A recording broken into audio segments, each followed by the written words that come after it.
धेरै साथीहरूले सोध्ने गर्नुहुन्छ YouTube च्यानल क्रिएट गरौँ कुन क्याटेगोरीमा रहेर क्रिएट गर्दा च्यानललाई छिटो ग्रो गर्न सकिन्छ र अहिले यो 2021 लागिसक्दा YouTube मा यति धेरै कम्पिटिसन चलिराखेको छ कि जुन कम्पिटिसन हामी कसैले पनि सोच्न पनि सक्दैनौं यति धेरै कम्पिटिसन छ जो कम्पिटिसनमा हामीले अगाडि बढ्न एकदमै गाह्रो रहन्छ। त्यसैले आजको भिडियो तपाईको लागि एकदमै महत्त्वपूर्ण रहनेछ। यदि तपाई YouTube च्यानल क्रिएटर हुनुहुन्छ र च्यानल क्रिएट गर्ने सोचाइमा हुनुहुन्छ भने भिडियोलाई अवश्य पनि अन्तिमसम्म हेर्नुहुनेछ।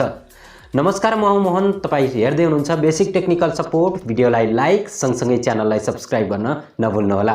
साथीहरु, YouTube मा अहिले यति धेरै कम्पिटिसन चलिराखेको छ कि जुन कम्पिटिसनले गर्दा तपाई हाम्रा च्यानलहरु एकदमै डाउन परिराखेका छन्। हाम्रो च्यानललाई ग्रो गर्नको लागि हामीले एकदमै नयाँ फर्मुलामा अगाडि बढ्नुपर्ने हुन्छ।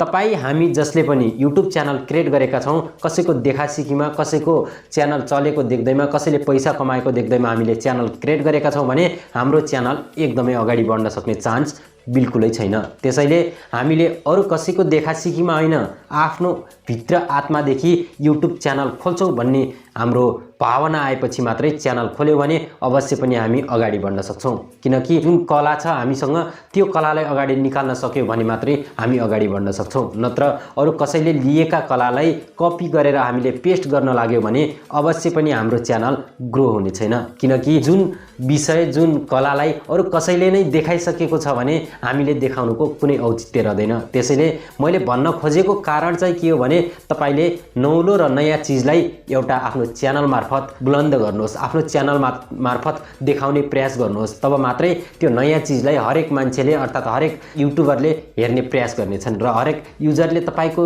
भिडियो हेरिसकेपछि तपाईको भिडियोमा इम्प्रेसन बढ्छ, भ्युज आउँछ, तपाईले पैसा पनि कमाउन सक्नुहुन्छ र तपाईको च्यानल एकदमै अगाडि ग्रो हुनेछ। त्यसैले हामीले कसैको कपी गर्नुभन्दा पनि आफुलाई इन्ट्रेस्टेड चीजलाई क्याप्चर गरेर आफ्नो जो चीजमा इन्ट्रेस्ट छ सोही चीजको फर्मुलामा रहेर अर्थात उही चीजलाई हामीले एउटा सकारात्मक तरिकाले प्रस्तुत गर्दै गर्दै अगाडि गयो भने अवश्य पनि हामी अगाडि बढ्ने छौं। कसैको देखासिकी, कसैको चोरी कपी गरेर अगाडि बढ्ने प्रयास गर्यो भने अवश्य पनि हामी अगाडि बढ्न सक्दैनौं। आई होप आगामी दिनमा हामीले कसैको पनि कपी पेस्ट गर्दैनौं। जुन हामीलाई इन्ट्रेस्टेड छ सोही विषयमा रहेर, सोही क्याटेगोरीमा रहेर हामीले YouTube भिडियो क्रिएट गर्नेछौं र प्रस्तुत गर्नेछौं र अगाडि दिनमा अगाडि बढ्ने प्रयास गर्नेछौं र हाम्रो च्यानल एकदमै तीव्र गतिमा ग्रो हुनेछ।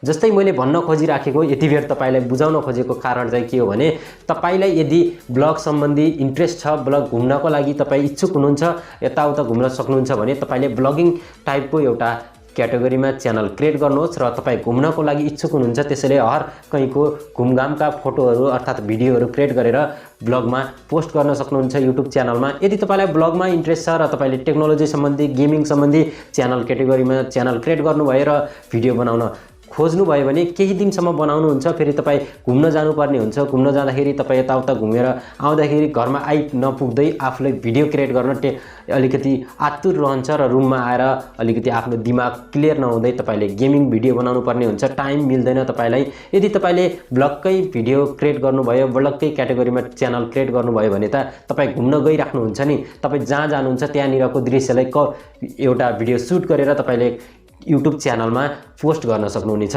त्यसैले आफ्नो इन्ट्रेस्टेड र आफूले गर्न चाहिरहेको चीज के हो, आफूको भित्र के चीज छ त्यस चीजलाई निहालेर एकपटक लिइसकेपछि मात्रै YouTube च्यानल क्रिएट गर्नुहोस्। सोही क्याटेगोरीमा तपाई अवश्य पनि अगाडि बढ्नुहुनेछ र तपाईको अगाडि बढ्ने र तपाईको च्यानल ग्रो हुने मैले पक्का अहिले निधो गरिसकेको छु।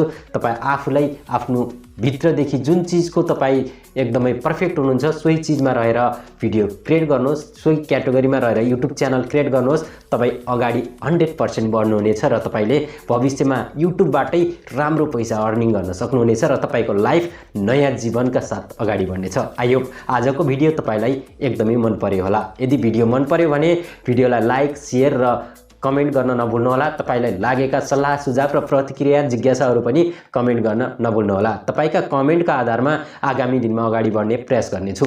आजको भिडियोबाट तपाई सम्पूर्णलाई धेरै धेरै धन्यवाद भन्दै म तपाई माझबाट बिदा हुन चाहन्छु। नमस्कार।